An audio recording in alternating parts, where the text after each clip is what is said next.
We the GamerCast is powered by patrons at patreon.com/YumiCapri.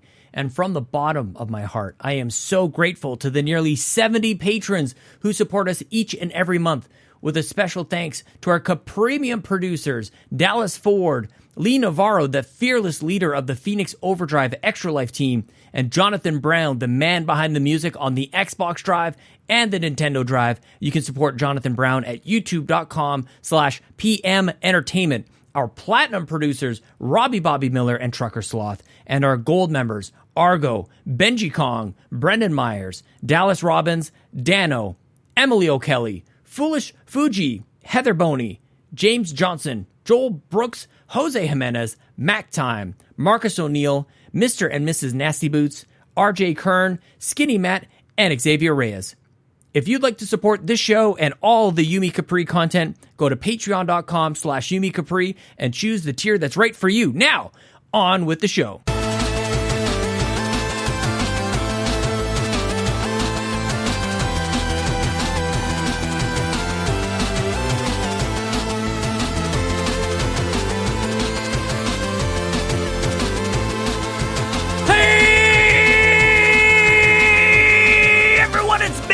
Sean Capri, and welcome to We the GamerCast. It publishes on Spotify, Apple Podcasts, and Google Play every single Monday, but patrons get it first. Thank you guys for subscribing, for rating the show wherever you get it. They say Apple Podcasts is the name of the thing, but it's iTunes. Come on, let's be real, guys. Holy crap. I'm home alone. I just ate a little bit of cheese, so my throat is feeling a little strange. I went for a run, but I'm getting a little ahead of myself here, guys, because if you're new, here's the deal. Every week I have sweet hangs with a stranger or friend from the internet. We talk about life and video games, and if you want to be on the show, it's easy.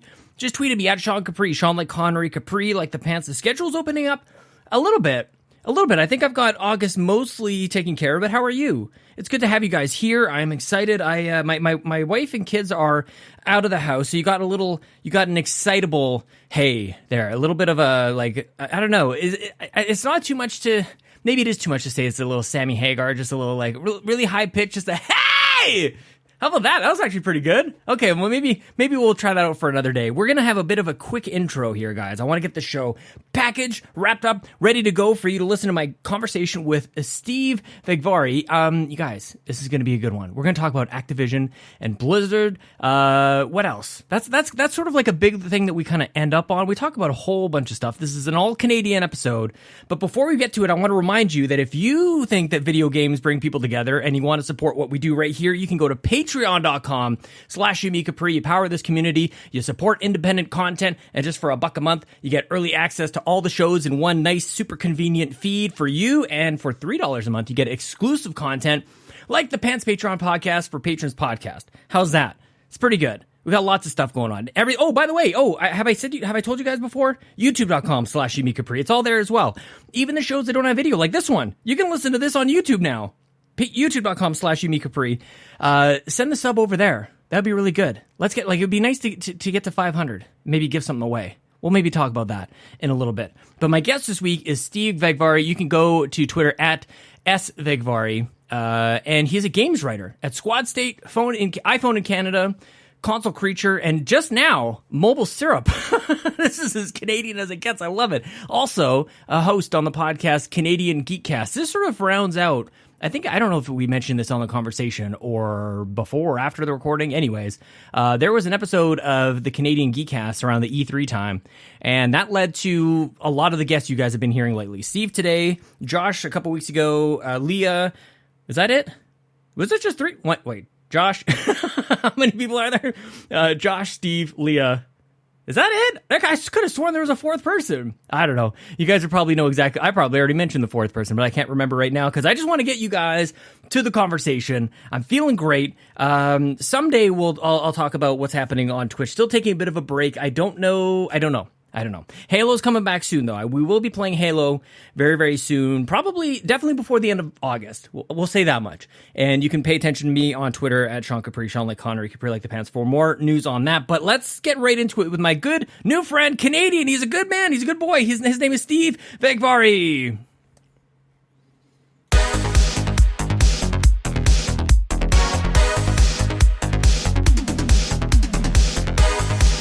How old are you, Steve? Where are you in life right now? Man, I'm 31. Yeah. How's that feel? That's all right. Is it? Nothing like spending the first 2 years of your 30s in quarantine, you know? Yeah, no doubt. Is it like a momentous, it's better than maybe like, you know, if you're 19 or 21 or depending on like where you live, like there's years that could be worse, I guess, is maybe my positive spin on it. That's true. Right?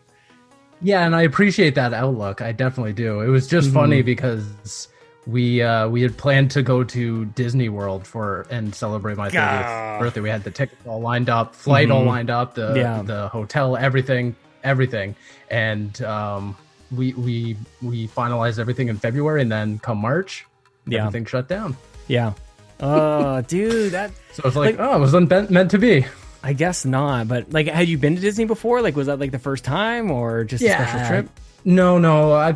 I was there when I was 7, so like really young. Like, so I haven't seen like any of the contemporary parks or anything like Galaxy's Edge. No, I've been craving that. Right? Yeah, man. Build your own lightsaber. Come on. Yeah, it seems like too. Anytime that you would go, like you're gonna see something under construction. Like something is gonna like go. I gotta go back in like 2 or 3 years to see something. And I think that's the Disney effect. Exactly. They always have something there so that you're always enticed to buy the next ticket, go the next year, or twice in 1 year. Yeah. Even. Do you normally do you do a lot of traveling in your kind of like in your work or in your life or anything like that? Recently, a lot. Well, not recently. Like pre-quarantine, a lot more. Yeah, of course. Yeah, I was doing like a lot of like work stuff. I was actually traveling quite a bit in 2019, going down to like the States like once every other month or something like that. Yeah, it was a pretty good year for travel, but for like personal stuff, I've been to like South America a couple times, the States a couple times, but yeah. Where were you going for work and stuff? Because like you're full time freelancing. Like, is that the deal, or is that the Twitter persona? Like that's essentially it. Yeah. It seems crazy, amazing. Like it's very impressive to like make that work. Oh, thank you. Like that's very. I want to get into. It took a lot. I'm sure. Absolutely. Yeah. Yeah. So like, I guess you're just kind of comfortable with it now. Like, is that the deal? Like, you've just kind of been going the whole time, and now it's okay, or was it like was it bumpy at first? I think it still is. I think it still is a little trepidatious at times. I mean, freelance is never secure. You know, never secure as like a full time gig. But at the same time, like I kind of like that at the same time because it's like you're your own boss. You get to kind of create your own creative voice that way and. Experiment a whole bunch, but it took a long time to kind of build up to that moment where I felt comfortable enough to be like, okay, this is what I'm doing now. This is me, kind of, you know what I mean? And it was like a solid, I would say like took 6 years to get to this point now, and there are some scary moments in there, obviously, all the time. I mean, even nowadays, during like COVID, is like, whew. Yeah. Am I still going to be able to get a paycheck out of this? But then, luckily things have been stable enough that I can continue it without having to like really panic, hit that panic button. It's like, okay, what am I going to do now? So what is it like? Like, what is the like kind of composition? I don't even need to get into like, you know, how the money all comes in and everything. But like, do you have like one sort of like kind of reliable gig, or are you kind of all over the place? Like how does that all work?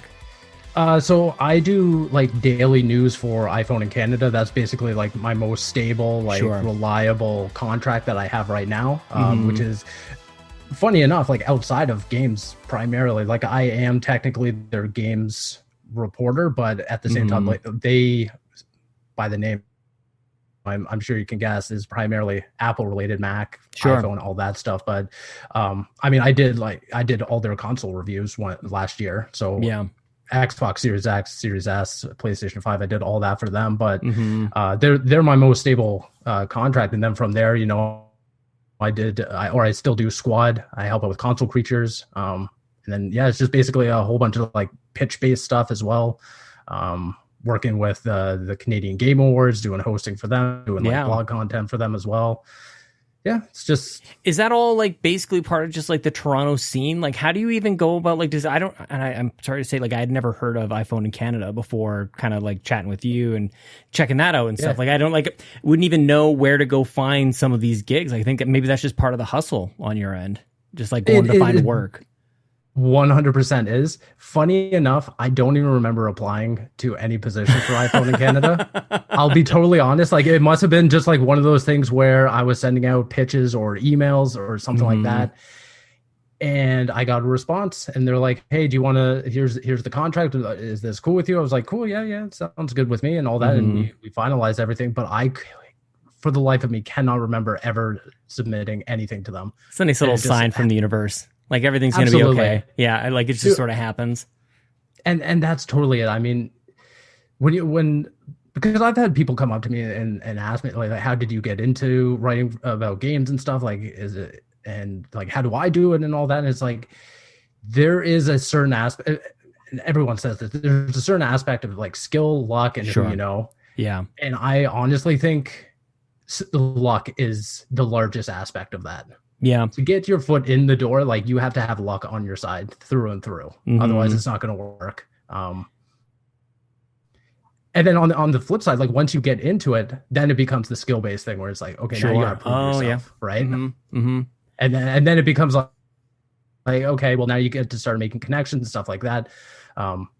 Thankfully, that's exactly going back to what you were saying, like the Toronto scene. That's essentially how things have like slowly expanded, is knowing people in the Toronto scene, and I guess that's primarily where a lot of outlets seem to be headquartered.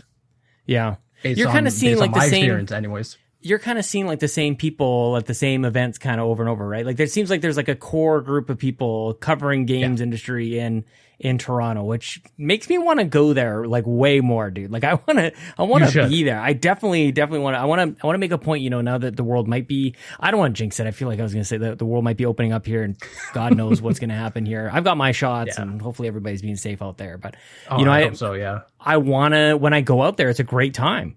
You know, it's just like these things that seem to happen on almost like a weekly basis would be like once in a lifetime out here. Sure. And it's just, I don't know. Sure. Yeah. I guess because when you look at it, Toronto and Montreal are very close together. So a Montreal event could happen in Toronto, vice versa. It's very easy for those two cities to get along. But then you start looking at out west. I'm not even going to talk about out east because like there's no video game stuff going on out east, unfortunately. But BC and like everything out west is a lot harder to deal with because it's so far away. But centralized, in time zones. But everything's being centralized around Ontario and Quebec. Like it's a lot easier for those big events to kind of happen. And it just kind of seems like everyone's just located here and kind of comfortable, which is great if you're in the area, obviously. No doubt. Yeah, well, let me go back all the way to the beginning. Like, you know, were you ever doing it like for not getting paid? Like, were you ever doing like something free and then kind of got into it? Or has it always been the goal to like make this something that you do for a living? Because I feel like there's a lot of us, myself even included, like, you know, Patreon is one thing, but like there's nobody, there's no company paying me to do what I love to do. And I commend you for doing like the freelance work because it's a ballsy thing to do, just to like go out there to forego maybe other like full-time work. And like, it has to be a choice. I just don't know what that like stepping stone path is like. It takes a lot. And obviously there was a time when I did do it just for free, and it was more or less just like a hobby of like, okay, well, I might as well just write stuff. It's not going to be good. I mean, I go back to some of the stuff I've written like back in the day. I'm like, oh man, I was using commas way too much and stuff like that. And just like, oh boy. But yeah, I was doing that for a bit. And then it kind of just, again, going back to luck, man, that's all it was. Like my first paid gig was with Cineplex and World Gaming, which was like, they don't really support it anymore, but it was like their esports initiative. So primarily in Toronto, they would hold like esports competitions at theaters and stuff like that. And they launched a website to kind of support that with like blog posts and everything. And funny enough, I initially wrote or like submitted a like a content editor or something for Cineplex proper. And they got back to me and they're like, oh, we would love to get you in for like an internship position.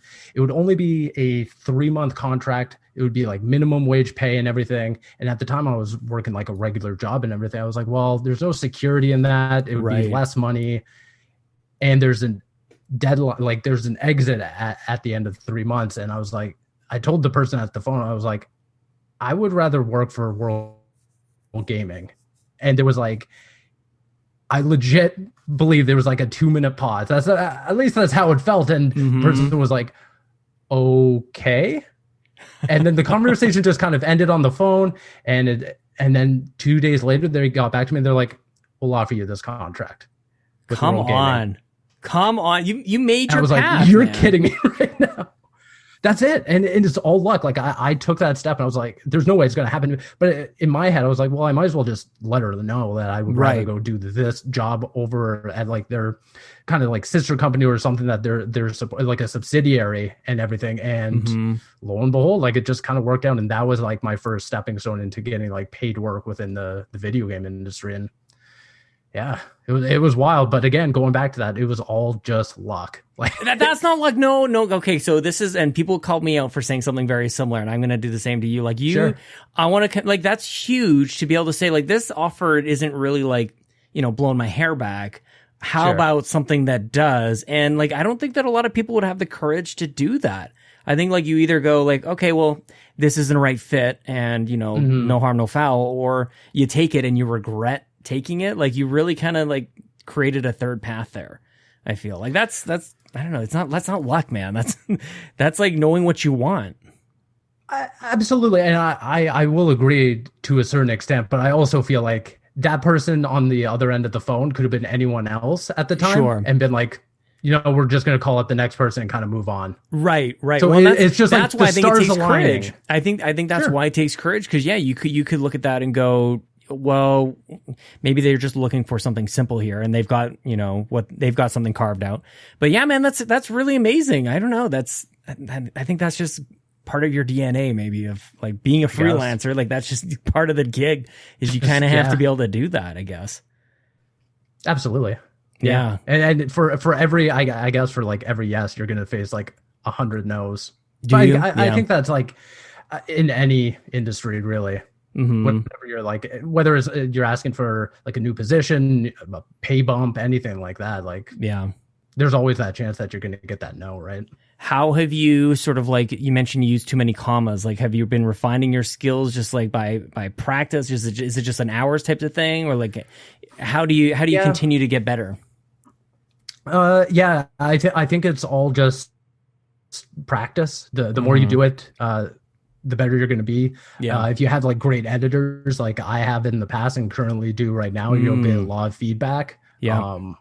And stuff like that. It's a lot of it's just practice. Oh, and also just reading other reviews. Like after like I write my own piece, I'll go and read like other people that inspire me, and I'll see what they think, and I'll pay attention to like how they format their reviews. Not so that I can like copy it, but just so that I can be like, okay, this is kind of like what's going on in the industry right now. This is how people are using their voice. How can I kind of tweak my voice to kind of fit, Do you think that you have like some like a specialty to it? Like you're covering a lot of stuff. You're covering like, is it tech and games and consoles? Like, is there something that you either is your specialty or one that you prefer more than others? Like, do you prefer covering games over hardware or tech or anything like that?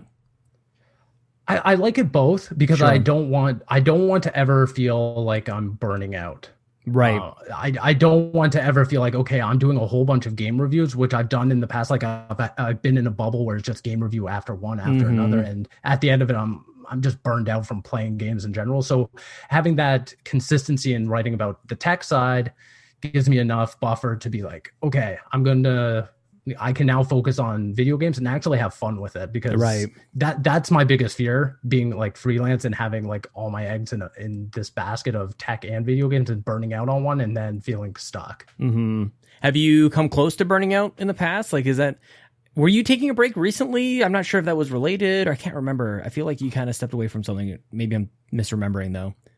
No, I during June, like during the E3 season, I just kind of felt like I was in kind of like a stagnation, if that makes sense. That was it. Yep. I remember you tweeting about that. I just felt like I wasn't motivated. I guess that's the biggest thing. And then that's a shitty feeling for somebody like that. Absolutely. Like, you're like, you've been self-motivated the whole time, and then you're like, wait a minute, what? where's my fire, man. That's just it.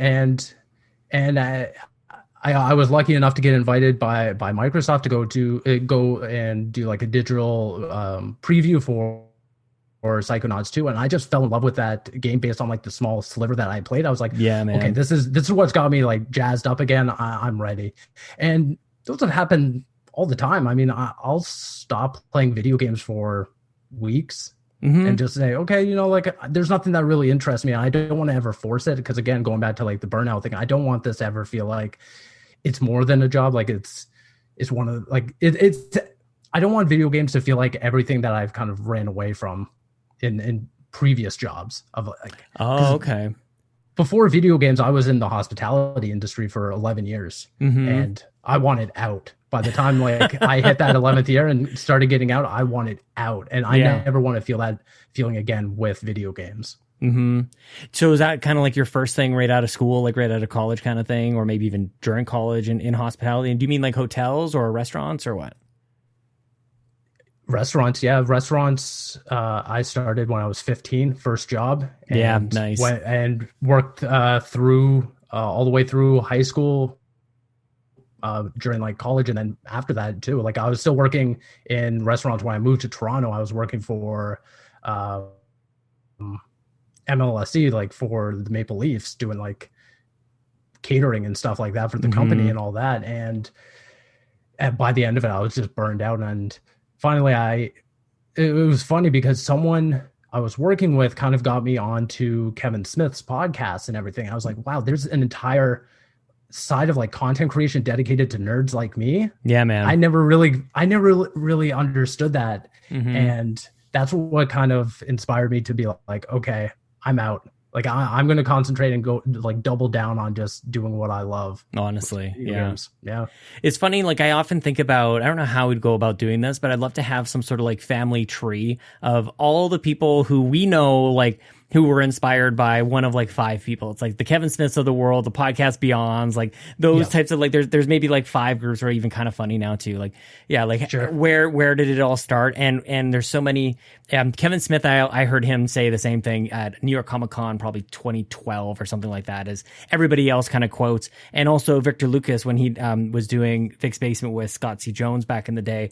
And I remember like hearing both of these things. It was both around the same time. They said like, just get started. Like create whatever, like the way to do this is to just get started. And, I, like so many other people, felt like they were talking directly to me. Like I was one of thousands of people in the crowd, listening to Kevin Smith, and one of thousands of people listening to Victor Lucas. And it's just like, oh, he's talking to Sean Capri, so I better get started here. It's like, what an inspiring moment though, that just kind of changes everything for you. Yeah. And I think even now looking in 2021, content creation in general, whether or not it's like writing, podcasting, streaming, is so accessible. If anyone is listening to this and thinking, well, I'd like to do it, just do it. That's honestly like the best piece of advice anyone could give any aspiring person looking to get into it, is just start it. But do you sense that it's changing? I was actually like thinking about this just before we got started tonight, and I'm like, it feels like, I don't know, maybe I'm just making up in my head, but it just seems like something is going to be significantly different in the next little bit. And I always want to be aware of that sort of thing. Like, is it just podcasting? Is it just like Twitch streaming? Like, is there something in the video space? Like, I'm not entirely sure, but it just seems like I feel a disturbance in the force. You know what I mean? I don't know if that, I guess maybe I'm just making it up. It seems like something might be happening. Maybe we all got to adjust for it. That's true. I mean, you do look at like how certain platforms are handling like copyright and DMCAs and stuff like that. And I feel like those trends are definitely going to continue, whether for positive or negative for the creators themselves. But yeah, it's always interesting to kind of see how those landscapes shift and evolve, and what new platform. I mean, TikTok has been huge for That's content on my creators. mind, man. Yeah. And I think, truthfully, just as it's benefiting streamers, I think there's an emergence for podcasters to kind of do the same thing, where now you can kind of hone in an audience and attract them by posting up clips from a podcast. Yeah. And it's just a matter of like the work and the time, maybe. Is that like absolutely? It's more than just because maybe that's the thing that's kind of that I'm sensing is like how much more, because I don't know. Maybe I'll throw it back to you too, because I could navel gaze a little bit on my own, but like I'll throw it back to you a little bit here because like you do both, like you write and you podcast. Like where's your natural sense, and has that changed over the years? I think it's definitely changed. I find myself leaning more towards podcasting. I definitely enjoy it a lot more because I do the Canadian GeekCast, and for 8 months I was doing the Squadcast for Squad, and I just really enjoy it. I love the conversation of it. I love being able to bring in guests and interview them and kind of just find new voices in the industry and kind of and attach myself to that and create content around that. I think it's great. That way it's a lot more of a team-based thing rather than it just be myself sitting hunkered in front of a computer monitor and writing like 1,200 words. Yeah, no doubt. It's a lot more social, and I kind of like that aspect. That being said, though, like a lot of the times I still find myself writing for those shows. Like I do like a lot of show notes, and I'm sure you kind of do the same thing depending on the production. Yeah. And I kind of find that to be my middle ground is I love doing all the writing and pre-production for a podcast. I think that's like the sweet spot for me. Yeah. Yeah, it's funny because I don't. I kind of get to share that now. Ryan Turfer does a lot of that on the Xbox Drive, and he's just like, dude, like I don't know how he does it all. Honestly, like I legit don't know how he manages to do all. But yeah, I feel like that is kind of where things get special. To be honest with you, like it's the time just before you say the word go, and it's kind of improv from there. Like you kind of can be a little bit strategic just for a moment before you hit record, and everything just kind of happens. You get that chance to kind of think about how am I going to make my show or whatever it is, have a little special sauce to it this week, or just even the format of the show in general. Talk to me about Squad. What's going on with Squad, man? Because I feel like even that whole thing has been a bit of a journey. And for those who don't know, like, tell me sort of like what is it and what your involvement is there. Absolutely. Yeah. So, I mean, it's got a storied history, right? So it's a subsidiary of Northern Arena, which is primarily like an esports centric company. And first of all, it started out as HUD, Heads Up Daily, which was a show that aired on Jinx TV, and I believe that they uploaded clips on YouTube. Yep.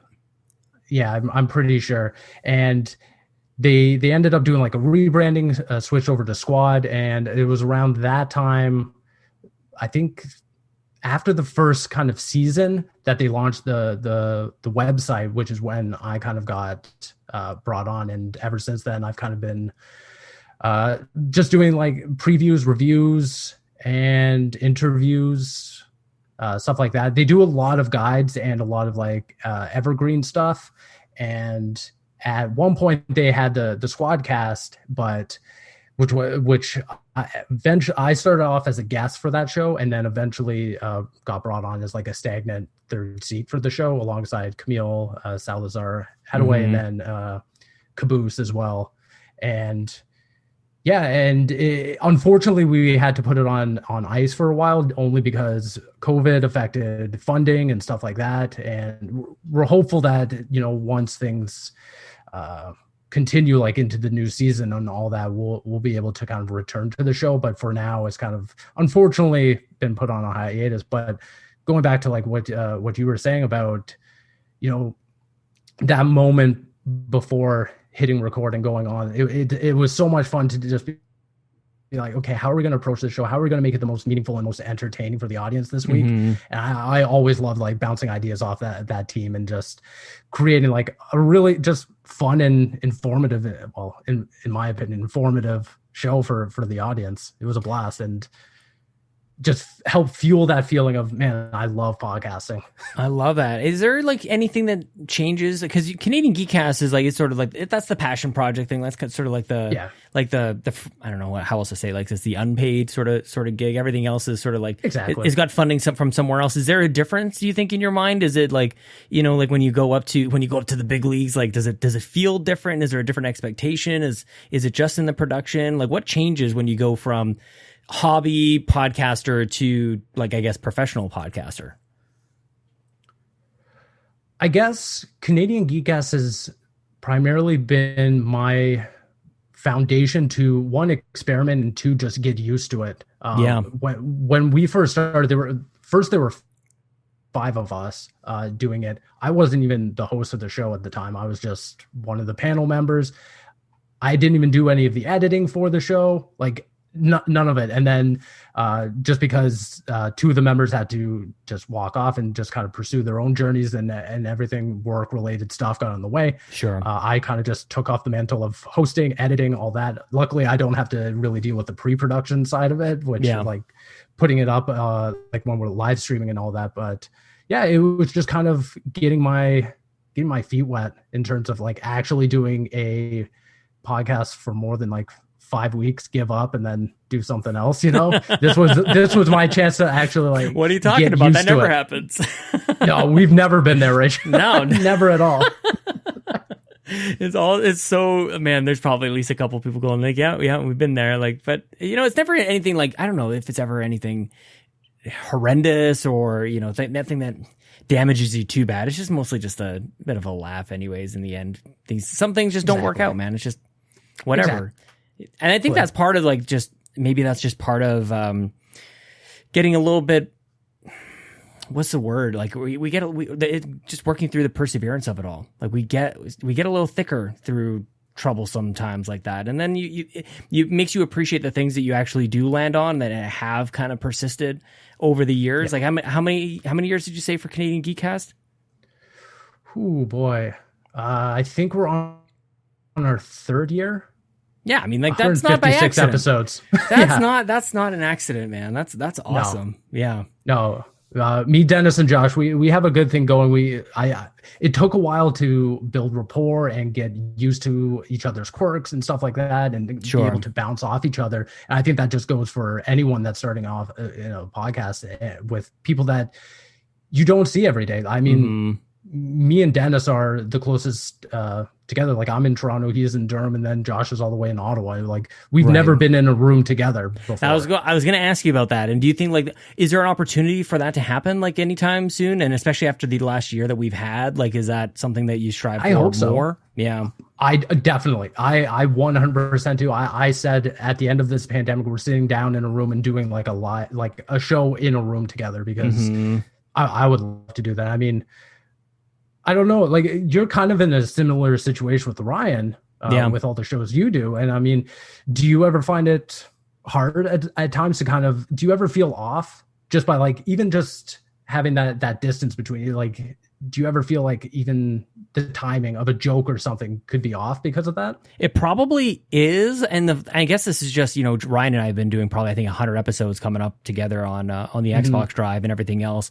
And funny thing is, like, we don't even see each other. Like, part of it is like, it's actually like it's more of like a phone call conversation than anything. So you can't see when the other person's about to, like, kind of wanting to jump in. So I think it's been more of a miracle that, like, the show even happens at all, let alone, could it be optimized? Probably. But Ryan and I have podcasted in the same room together a couple of times, actually. So that's really where it all kind of started. And that's why I have such an appreciation for that. I've had maybe a half a dozen or so opportunities to record a podcast in person with the other people, like Brock and Drew, like and Ryan went with the Game Moose podcast, and those guys, like, we were in CBC studios, like, recording with those guys too. And it's like, oh, that's amazing. It is something special, you know? Like, I really encourage, like, you know, we're talking about everybody should start a podcast. They should. But if you're already doing a podcast, get in the room with these people. You know, it might even throw you a little bit at the start to go, like, I'm normally looking at a screen right now, and now you're looking right back into my eyeballs, and I'm a total, like, social inadequate person. I can't look at other people in the face. That makes me uncomfortable. But then you get used to it, and, like, you start to realize why shows like that, like what Kind of Funny does, or IGN, or anybody else who manages to do that kind of on a professional level, put everybody in the same room. There's something else there. HQ Boys are people who come to mind as well. Like they do it live in person. And yeah, there's definitely something special to it. So yeah, like that. And those are memorable moments too. Like if that's not what you're doing on the regular basis, you go like, I will always remember those. Like I said, there's only a few times that I've done it in person. Absolutely. Even like going back to us joking around about those failed podcasts that only lasted 5 episodes, you still remember those. Oh yeah. Right. Like, yeah, those stick around. And even though they didn't fruition into like a long standing production for you, that was still a tentpole moment in your life. How much of this do you think is like a core of who you like? Is there another, like, are there other sides of Steve that like we don't really see on the internet? Like, is this, because I feel like this has kind of become, you know, when Bobby passed away earlier this year, I kind of did a lot of reflecting on like, this is really a lot of what I do. Like, this is who I am, you know, and to think about doing something else is like kind of to consider a lot about my identity. So I'm always curious about that with other people. Like how that hits you. I think so. I don't ever want, like, especially on social media, I don't ever want to come across as someone that's not genuine. What you see on social media is pretty much what you get. Sure, you don't see like those down times. Like I'm a very anxious person at times, which I don't think really reflects in what I put out on social media. Sure. Maybe to a fault of my own, but I think for the most part, what you see on social media and in terms of my work as well is really what I'm all about. I try not to be that person that's like, okay, well, I'm just going to put up a huge front over here just to make myself look like I'm someone to maybe attract an audience or whatever the end goal is. But that's not my goal at all. And I hope that comes across. I think that definitely comes across. That's one of the reasons why I wanted to have you on for so long. And it wasn't until you guys were doing your E3 stuff, and I'm like, I want all these people on the show, man. Like, what the heck? And I almost had you all in a row. I think I can't remember who I had. Yeah. You know, I had a little scheduling snafu, but yeah, we almost had everybody in a row right through July here, which is awesome. But yeah, dude, it's something special though. This is just, like I said, this is just who we become. It's not something I ever really planned on. I don't know about you, but like, this is just how things kind of happened. I mean, like I said, I was in hospitality for 11 years. I never saw myself doing video games. So growing up, I didn't even think that was a possibility. Oh yeah, no kidding. But like I was reading through, you know, old video game magazines and be like, okay, well, clearly these people are qualified writers and people with experience in the industry and everything. But I never thought, okay, well, this guy from Guelph, Ontario could one day, you know, be a part of this. Never in my life did I think about that. I was going to ask you where you're from originally. Where is that? And it's got to be like a small town somewhere, obviously in Ontario. It's small-ish. It's a pretty big university city, about like an hour and a half away from Toronto, west of Toronto, like near Kitchener. Okay. Yeah. Cambridge. I'm just throwing out names now. Kitchener's good. Kitchener's got. Yep. Yeah. Perfect. Yeah. It's right outside of Kitchener. And yeah, I was born and raised there. Lived there until I was 21. So I'm coming up 10 years in Toronto now, which is crazy. Time flies. No doubt. But yeah. Yeah, it was small. Do you need to be in Toronto? Like, do you need to be there? Like, because Ryan moved recently. He realized, basically when the pandemic happened, like, a lot of people just kind of like moved 2 hours away. People I know. Save trillions of dollars not living in downtown Toronto, for God's sakes. I love the food. Yeah. I love the food of Toronto. I love the culture of it to a certain extent. I mean, like, depending on where you visited in Toronto, like, people can be a little stuck up, a little up their own, but I finally found comfort in Toronto after like 10 years of being here, and I enjoy it. I legitimately do, for the most part. I mean, there are definitely days where I'm like, whew, this is very congested. The city is very busy, especially when everything started opening up again. I got that stark reminder. I was like, oh, Toronto's huge. After a year of it being quiet and pretty slow, it just quickly just fired back up again. Be honest, when the world kind of slowed down for a little bit, what was your take? What was your first kind of like reaction to things closing down? Was it catastrophic? You wanted to be out there eating with people? Like, did the social life just get destroyed and that was bad? Or were you like, cause I for me, I'll just kind of say like, I was a little bit appreciative of, oh, I don't have to do like at least 60% of the stuff I was doing before. You know, I like just appreciate a little bit more time. To be honest, for the first few months, I wasn't even thinking about myself and my own situation. Fortunately enough, I was already working from home. Same with my girlfriend. Like, right. We weren't really affected in terms of work or anything like that. I was more or less concerned with like, what is the state of the world going to be? No doubt. Yeah. And yeah, same here. Totally. Yeah. Absolutely. Obviously. No, yeah. But at the same time, like there was that like selfish part of me that was like, okay, cool. I don't have to commit to really anything at this point. But for it took a while. It took like probably like 4, 5, 6 months before I was finally at that point where I started thinking about social interactions and missing them legitimately. Because before that, it was all shell shock of no one's experienced anything like this to this level, and it took me a while to kind of come down from that feeling.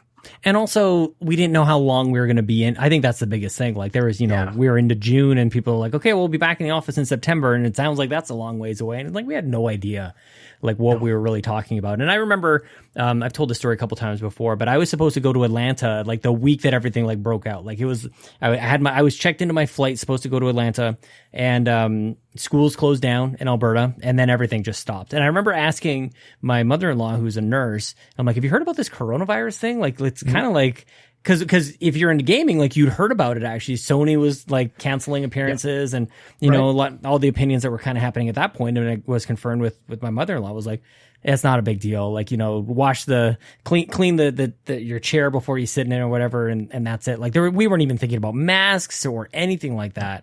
So yeah, so my first sort of like, everybody go home and work from home, we'll figure this stuff out. I was like, okay, great. Cause it doesn't seem like this is a big deal at all. And then it wasn't until, at least for me, it just didn't seem like it took a little while to really understand, what is this? And you started seeing the videos coming in from Italy and stuff, and like people singing and like passing time in quarantine and stuff. It's like, yeah, not the same over here. No, I actually traveled a week before Canada went into its lockdown, which was in itself kind of late as far as I can remember to the US, because I flew into San Francisco for an event one day, and everything seemed fine in the airports. No one was really concerned and everything. The day after, everyone was masked up. Yeah. And that was the moment where I was like, I shouldn't be here. Oh, really? This was the moment where I thought to myself, I made a huge mistake in going on this trip. And it was like the first week of March. And even at that time, before I flew out, I was like, I'll be fine. Like, sure, we're hearing about all these cases down in South America, over in Europe and everything. It's not really hitting North America at this point. Yeah. But yeah, seeing all the masks was something. And then, a week later, we went into total shutdown. I was like, whew, dodged a bullet there by not, catching anything and bringing it back. What's your confidence level now? Like, Ryan and I were recently talking about like FanFest coming up in Toronto. Like that's an event that happens every single year. How would you even describe it? It's just like a con, really, but just like, like just for nerddom, but it's all things. Like, it's not even just video games. It's not just comics. Like, it's sort of just entertainment, I guess. I guess so. Yeah. Like you said, it's just a nerd centric, Expo, essentially, where half of it is dedicated to video games, half of it is dedicated to film and television and comics. That's the way to do it. That's the way to do it. Because like, I like Comic-Con, but I'm not really into comics. Like, I've been to 3 Comic-Cons and I'm not into comics at all. It's like twice in New York and one in San Diego. And it's just like, because it's fun to be at those things. I should have gone to like a PAX at least at some point. But Fan Expo, I just sort of happened to be in Toronto, like I think it was just for work. I was there for a conference or something. Happened to be there at the same time, and Brock hit me up and he's like, let's do this thing. I'm like, well, that sounds great, but I want to be there. I would love to go this year, but I'd like, what's your confidence level? Like, what are you thinking for things like that as we maybe return to normal? I think at this point we should be pretty good. Yeah. And at least for me, I'm feeling pretty confident. If Fan Expo did end up happening, I would feel confident at least going. Yeah, same for a day. Obviously, still keep as many precautions in mind as much as I can, right? Mask up, sanitize, all that stuff. But I do think at a certain point now, because and I don't want to go into like this whole diatribe about, COVID and vaccines and everything, but I think because it's so accessible at this point, like things do have to open up. Yeah. And I think having a place like Fan Expo for the industry and for enthusiasts of any kind of nerddom is good. And especially because last year we didn't get any of that in Canada. Yeah. I miss that. I miss that stuff a lot. Yeah. Me too. Yeah, and Extra Life as well too. Like Extra Life for me personally has traditionally been kind of like a in my basement kind of experience. But again, like 2019, we did it live with other people, and it just opens your mind to just all the different things, different ways that we can experience, this nerd culture. What else in like 2021 are you kind of like looking forward to, man? Like, we got games coming out. It seems like everything has been pushed, but maybe in all towards the fall, if it is hitting in 2021. It's we've been kind of dry up until this point, but maybe the floodgates are opening. Yeah, honestly, we keep seeing all these delays in the video game industry, and every single one I'm like, good. Same, same. Every one of them. Yeah, we even got that report of or rumored report of Horizon Forbidden West being delayed to 2022. It's like awesome, good. Perfect. That gives me more time to play Back 4 Blood, Halo Infinite. Come on, I forgot about Back 4 Blood. Oh my gosh, yeah, man. Yeah. Battlefield. There's a whole bunch of great games coming out this fall, and it just gives me an opportunity to play more of them and stick with more of them instead of feeling compelled that I just have to move on within a couple of days. How do you approach that sort of thing? Because I was thinking about I do really well when there's not like a deluge of games, and I like even just in July, it's like that was enough. July was enough games. That was more. Sure. But then I think about like the fall, and I do this every year where I'm like I'm gonna pick one or two games, I'm gonna play them, and then fall hits and everybody's playing all the things, and I get very distracted. I'm like I gotta play this, and then I gotta touch that, and I gotta do all these things. Like how do you typically, especially with it venturing into your professional world, like how do you approach the fall? Like as somebody, like if you're anxious, then I can only imagine like the trauma that is awaiting you every single year. It can definitely take a toll on like my mental health, and that's big usually time. Like huge. And I try to take it in a pragmatic sense where, because I am fortunate enough that sometimes publishers will come up to me and say, like, do you want a review code for X, Y, and Z game? And at a certain point, I have to be like, no. I mean, yes, I do, but at the same time, like, I just can't do this. Yeah. And a lot of the times, they're very understanding, and we've been able to keep up like great relationships, even though I'm not actively covering their games and stuff like that. But yeah, going back to the whole conversation of burnout, like, I just never want to reach that point. And as much as like you try to avoid that, at a certain point, it's inevitably going to happen. Like it's work at the end of the day. Like you're going to put in those hours, those long hours. And yeah, you just do your best to play the games that interest you the most, so that it does feel good and still feels fun, but also that you're just not overdoing it and not putting in those exorbitant amount of hours that you're just not enjoying writing, playing, or anything. Well, yeah, I have to ask you, what is your relationship with caffeine, especially during those times? Like, are you just like coffee up all the time, like to keep up? Like, I've switched to decaf, surprisingly, but I don't know. Like, if you have to stay up, and it seems like college, seems like cramming for an exam kind of thing, staying up all night to do the thing, especially if it's a game that you're not really enjoying. Yeah, I just wonder, like, is there something else as part of the mix, or you just kind of grind through it? Honestly, water. Yeah. Truthfully, I one coffee a day when I wake up, and that's it. For the most part, I mean, like, I'll have a coffee, like a second coffee every once in a while, but it's not part of my daily routine. Usually it's just water, honestly. It's surprising how great you'll feel being hydrated.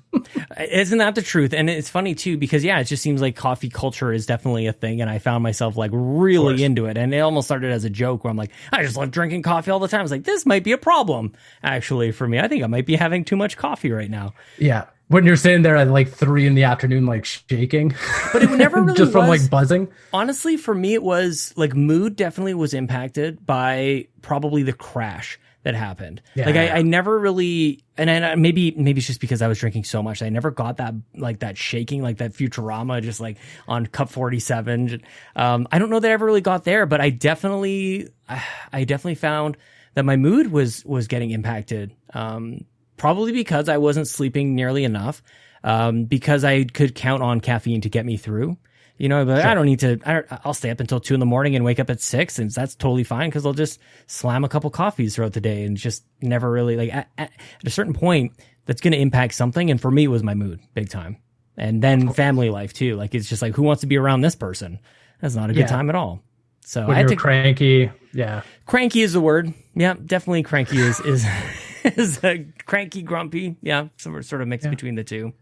Yeah. I mean, you've been doing like your own like self-care. You took like a step back from just the grind, which I commend you for doing that. If Thanks, we're man. going back and talking about bravery, like to do that as a content creator takes a lot of bravery. Thanks, man. And I commend you for doing that, to look after yourself and look after like what you're doing and making sure that you're feeling well. Like that's applause for you, man. Well, honestly, maybe we can connect on this because like it seemed like the only thing to do. It didn't even seem like a decision, honestly. Like it didn't really seem like I can choose one of 5 things in order to, you know, take care of myself. It was like that was the thing.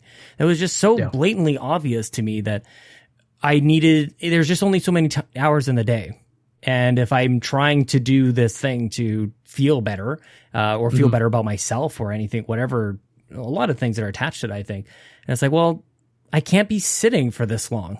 Like I really and a lot of that comes from the pandemic. I've been like thinking about this stuff for over a year of what does it mean to, you know, just enjoy life. I think even down to that point, this is why I'm standing right now. I have a standing desk because I just can't sit for that long, which is amazing because I love playing video games. And some of my favorite times are 10-hour, 12-hour sessions of just like, let me crush through some Fallout 3 back in the day or whatever it is. Yeah.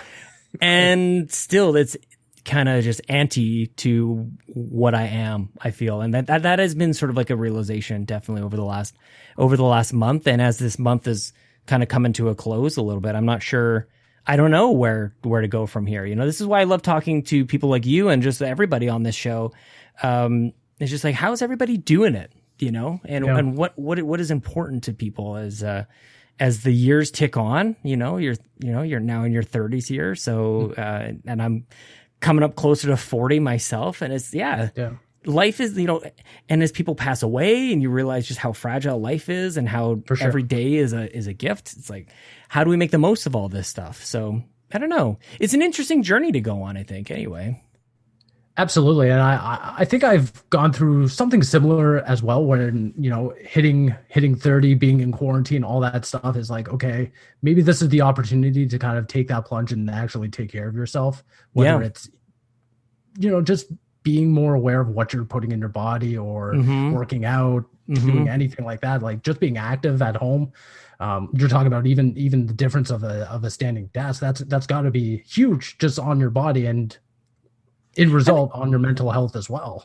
Yeah. And well, I mean, it's like if I'm going to be working from home, I think that's the biggest thing. And I'm in, like, everybody's working from home might be a little bit different. I'm in meetings a lot. So I'm doing this all day. I'm on Zoom all day long.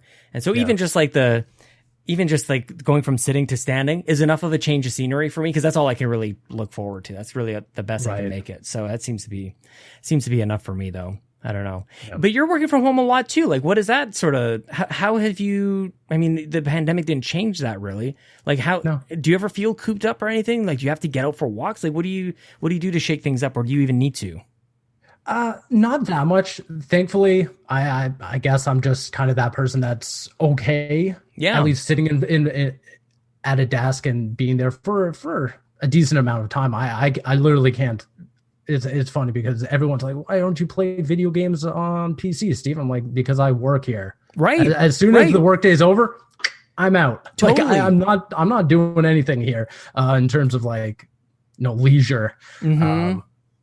But but yeah, getting out for just walks and just getting out of the house and seeing anything else other than like these walls and everything. And it's just the little things. I think that's a huge takeaway from the pandemic, is just appreciating those little things, you know? And I don't know, you mentioned a we before, like, are you married, or like, where are you at in life's journey? Just a long-term relationship. Yeah. I have a girlfriend of like 10 years. Okay. Nailed it. Yeah. Yeah. She's around then. I assume that like you guys live together. She's downstairs. Yeah. She's downstairs just watching something. I don't know. Yeah. It's been great. I guess another kind of hurdle was being cooped up with someone as you're working, as then that transition to home life and everything like that.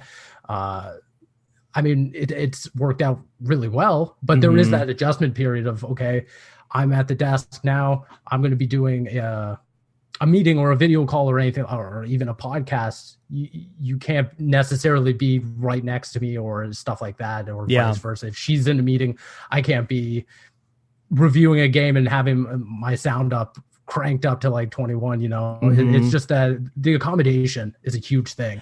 What is your like day to day like though? Like I'm a pretty typical like Monday to Friday 9 to 5 kind of deal, although it's not 9 to 5, not even close. But like, what is your day? Because it's late now, and I'm very appreciative of anybody on the East Coast who podcasts weed, for God's sakes. So I like, what is your like? You're like, yeah, no big deal. What is your day to day like? Like, you know, you're playing games at the same time that somebody else in the house might be having meetings. So I imagine there's a lot of flexibility. Occasionally, it really depends on like what my tasks are. Every day through and through, because I do daily news for iPhone in Canada. I'm up at 7 a.m.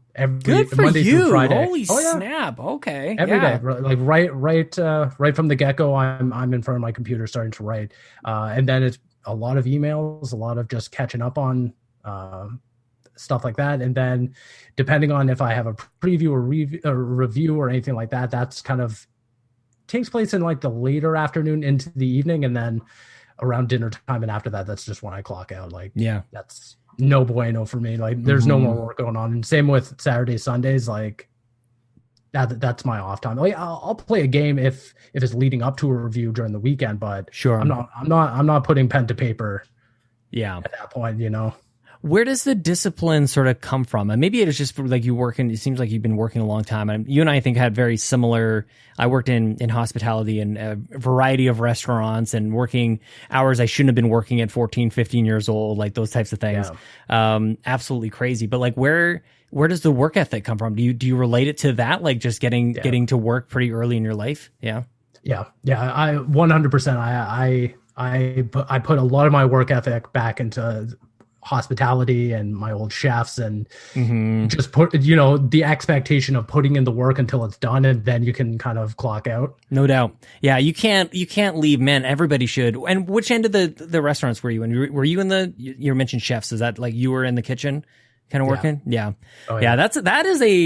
That is a lifestyle, dude. Like that changes Absolutely. You. Like, and I've stayed in touch with a lot of my friends who were in the kitchen. I was on the front end. I was serving. Okay. But yeah, like those guys they're so heady, so brain powered in terms of like the organization. Like you don't even need to like write things down. It's just like, I know where that meal is versus this meal and everything. You know, like the timing of it. This is like, I have so much appreciation for that, along with you probably played role playing games as a kid, right? Is this where I find out? Oh, absolutely. Yeah. Yeah, there it is. Okay. So where did you start with those ones back in the day? Oh, you know what? You know what's funny? It was going back to PC. It was Diablo. Yeah, Diablo. I was a Diablo kid through and through. Back in the day on PC, and that's really my first like foray into falling in love with video games. Were like Blizzard games. StarCraft was another huge one for me. Yeah. It's gut wrenching right now, isn't it? To even talk about these games. It's like, damn it, Blizzard. What the heck, man? Yeah. Yeah. Formative years for us. Yeah. How far a studio has fallen from grace, but especially the Blizzard side. Like most people now know them Activision Blizzard, of course, but yeah, Blizzard. Well, like we knew Blizzard as Blizzard Entertainment. Just Blizzard. Up. Yeah. Yeah. Oh man. I feel like you almost have to like put that out there. Even if it just casually somehow like StarCraft comes up, it's like, we're aware. of all that crap happening over there. Yeah. For the record, different don't times, agree with it. Yeah.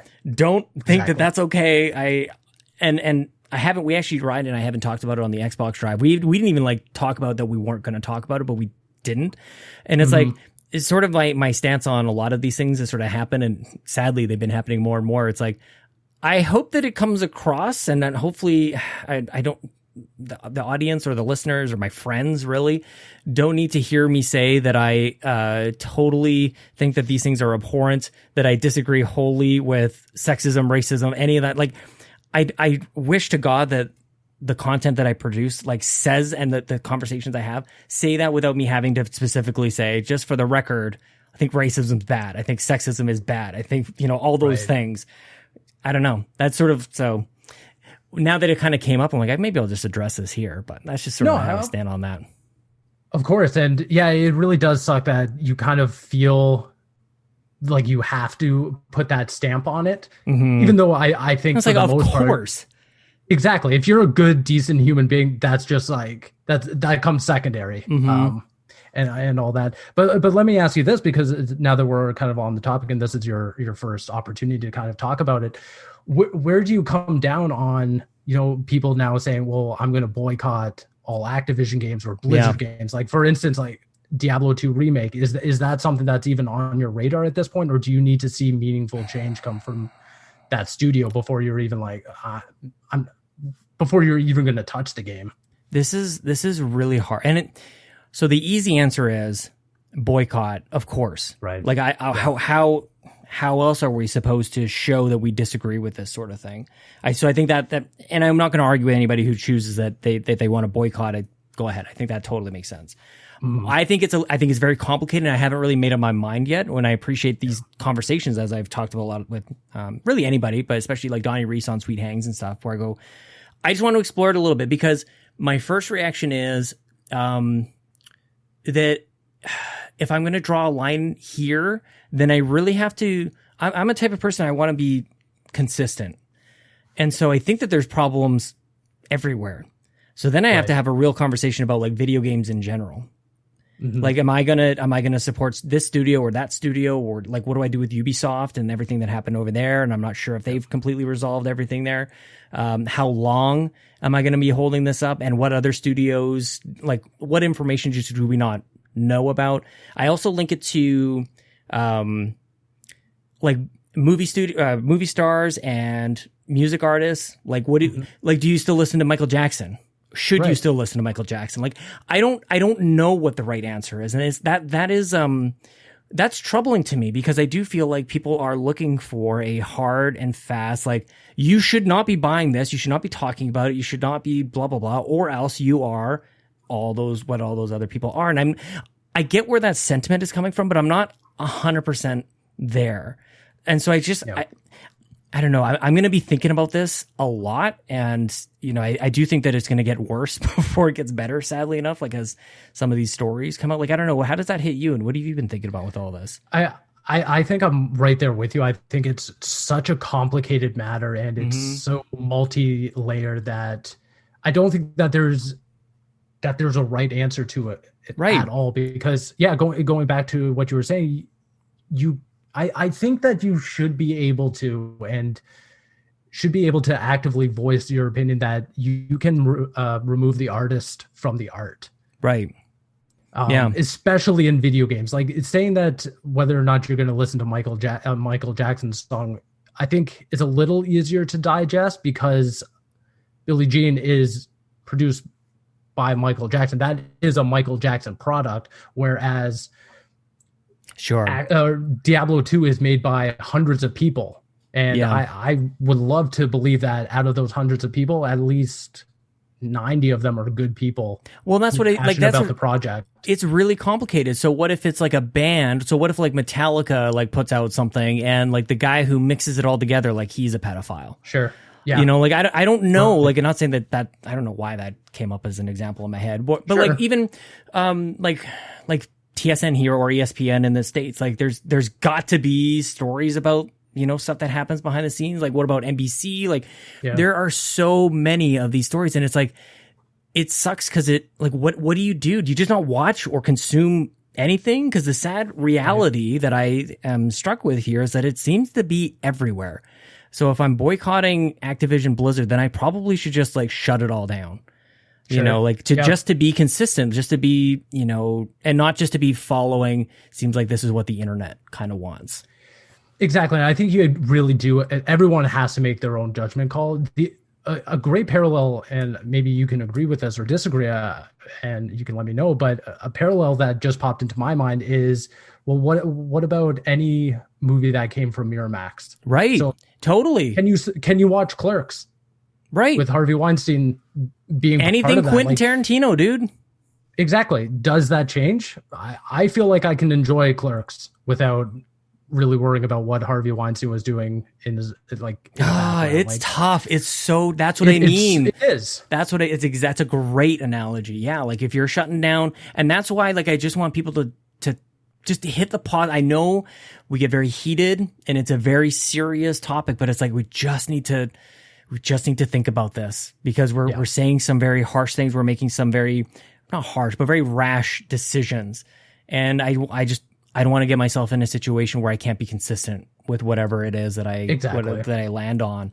And maybe some people might call that cowardice. I don't know. I don't think that it is. I really just want to be, I think the Miramax example is stellar, honestly. And really just all of Hollywood, you know, like that. Exactly. It's sort of the stories, the things you heard about Hollywood, all those jokes and everything was like personified in the most evil way with Harvey Weinstein. It's like, really? Like, that's true? Like, we were making this up. Like, that just seems like something that some evil villain would create. And it's like, that's a dude. That's actually stuff that happens. And that same thing with video games. Like, all these things you'd hear about as maybe, like, wouldn't it be crazy if this is what it would be like to work there? And it's exactly the case. It's even worse than we would have thought. Like, you got this Bill Cosby stuff. So, like, the stories just keep coming out, and just brutal. It's horrible stuff. But the one thing I am kind of glad that is happening right now is that people that have been affected are feeling like they're in a position where they can talk about their stories. Big time. Like that's the best thing to come out of this, is that more people are feeling like they're in a space where they can actively incite change by just talking about what happened in the past. And I think that's a different way of going about support. Like this, that's the thing. There's so many different ways that people can show support and make things better. One way might be to boycott. That maybe that is, and maybe that's something that resonates with some people. I think creating spaces for people to feel safe to come out and talk about their experiences, or for us to all learn how to just hear those stories and to respect each other and show some compassion. I think that's another thing that we can do to, I don't know, I'm just kind of like, things are just kind of off the top of my head at this point. But like, there's got to be other ways to this whole situation. It's a very complex situation. There's got to be other ways to kind of address it. Is just how I naturally kind of come to things. Is this is more complicated than we want it to be, because it's so bad that we want a very simple and fast way to just shut it down, and for us to show that we're on the right side of things. It's just a little bit like most things. It's just a little bit more complicated. Exactly. It's not as easy as just going over to your Xbox, hitting on install on Call of Duty and saying, well, I did my part. Well, exactly. You know? Well, and then also, like, the dudes, aren't these the guys who went over to, man, I want to say this just before I even say it. I'm not sure if this is the case, but I think that the guys over at Deviant Studios, that they partner with Sony. I think those guys might have been with Activision at around the time that this stuff was happening. Deviation. Thank you. Yeah. I almost said Deviant, which was a Ubisoft thing, not related for the record. At least as far as I know. But like, so then what do we have to do to track like who these people are? Where have they gone? And now what are they working on? Like, I don't know. Like it's hard. Do you just link it to the company for letting it happen? Which that makes sense to me. But like, who's involved? Where do they go? Who are their proteges? Like, where do you stop? And it's very complicated. It's very hard to do. Right.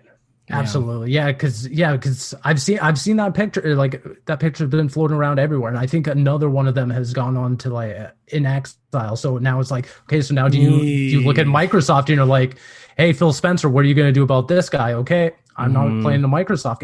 It's just such a butterfly effect. And I think realistically, the one thing that you can look at is just holding these people accountable, these specific people. Yeah, that is the other thing about that jumps out to me too, is that there's, again, sadly, a lot of this stuff seems to be happening a lot, but I feel like this might be the only time that a state is suing the company, right? So which is unthinkable in my head. I was like, what does that even mean?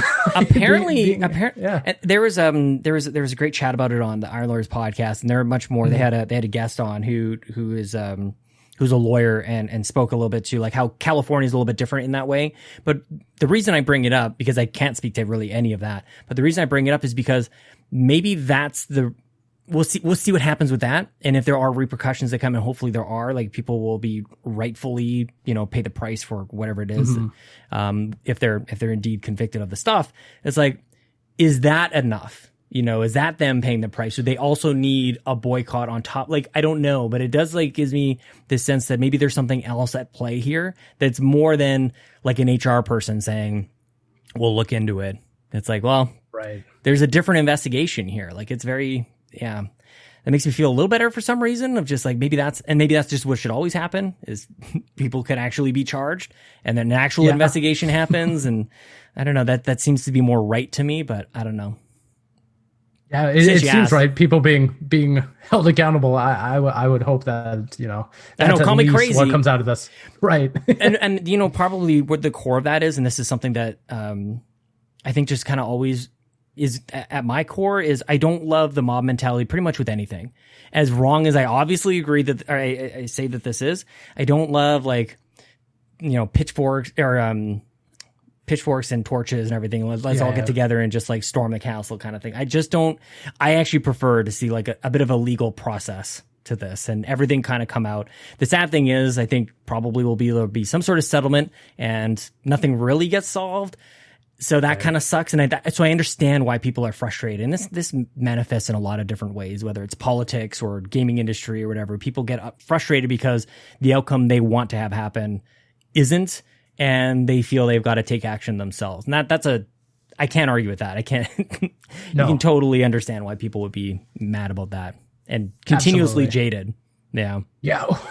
Big time. Yeah.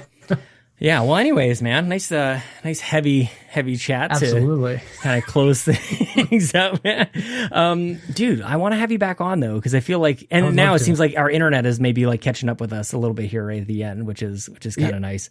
Very fortunate. and maybe we'll even do it in person. I'd love to be in your neck of the woods in the next couple of months. That would be amazing. Which would be awesome. I would happily invite you into Toronto, and you'll be there at the airport with like a flag and everything. With a sign. You're allowed in, like Sean. A chauffeur, yeah. we allow you. That would be amazing. Do you want to tell? You talked a lot about a lot of the work that you've been doing, but do you want to tell people specifically like anything you might be publishing soon, or generally speaking, where people can find your work? Yeah, absolutely. So.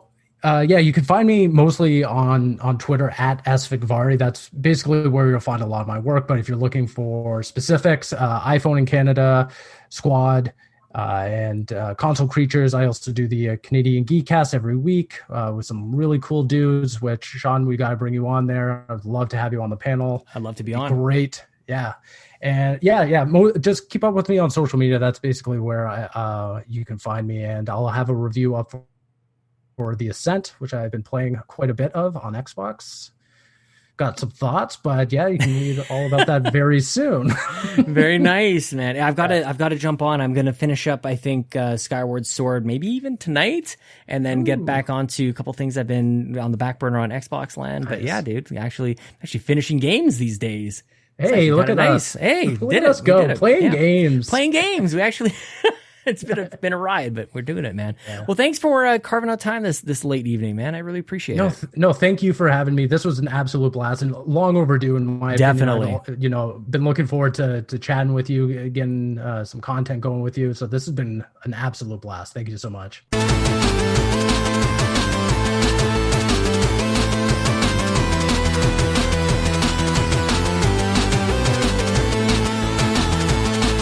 Good was the music. I mean, the conversation was great too, but like, I'll get to that in just a second. OCRemix.org. You guys need to get on over there. I grabbed that song a little while ago. I'm actually just scrolling through right now. Here it is. I found it. Tecmo World Wrestling. It's called Warriors. Astral Tales put that together. It was released on July 27th, 2021. And you guys need to go listen to the full track over there. A full-on plug for OC Remix. And also, Flexipose, those are the guys who, if you haven't listened to Flexipose, Jason Lacey and Lucas Rose do the podcast. I love that podcast over there. I listen to it every single week, especially when I'm mowing the lawn and taking care of the yard and stuff like that, doing chores, scrubbing toilets and whatnot. What the hell was I saying? Oh, they got, I think, a lot of us onto OC Remix. They've been sort of like the OGs. And guess what, Jason and Lucas? I'm giving you a plug only because I'm going to take your idea. I want to get somebody from OC Remix onto this show. We listen to their music every week. I pick 10 seconds and I go like, boom, this is feeling good. Can I tell you guys something? Like, I don't know if I was on vacation a little while ago. I should have mentioned this at the start instead of just like rushing into the show. I was in Calgary with the kids, had a great time. I went to a fundraising event earlier today. It got rained out. We'll reschedule in a couple weeks. That'll be fine. I went for a run today. I'm feeling freaking awesome, man. I hope that comes through. I hope it turns your day. Or if you guys are having a bad day, hopefully it's going to be a good day now. If you're already having a good day, hopefully it's like, like The Mask, the Jim Carrey movie. And like when a villain puts it on, he becomes like a super villain. But when Jim Carrey is like a nice guy, then he becomes a really nice guy. Hopefully that's what this podcast is for you. It's basically like The Mask of podcasts. Timely reference. 1990, what the hell? 1990, probably 5 or something. The Mask. Let me type this up. With my new guys, my mother-in-law got me a new keyboard, and it's amazing. It's a Corsair, K95 or something like. Man, speed switches. It is so good. Okay, so I searched for The Mask, and 1994. But I mean, I use Bing because it gives me Microsoft points, which apparently one day I can get stuff with that. But it shows me all these other things except for it shows the Son of the Mask is the first thing that comes up. Then Ace Ventura, Pet Detective, Dumb and Dumber. Love me some Jim Carrey. Support the Patreon, patreon.com/Yumi Capri. Support Steve on Twitter at S Vegvari. I'm running out of time here. My kids are just home right now. I timed this perfectly. We end the show with this weird thing from Heavy Rain, the PS3 classic, where the guy lost his son. And honestly, I don't know if he's a really good dad. So we'll see. Jason! Jason! Jason! Jason! Sean! Sean! Sean! Sean, where are you? Jason! Jason! Jason! Sean! Sean! Sean! Sean!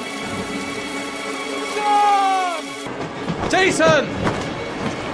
Jason! Jason! Jason!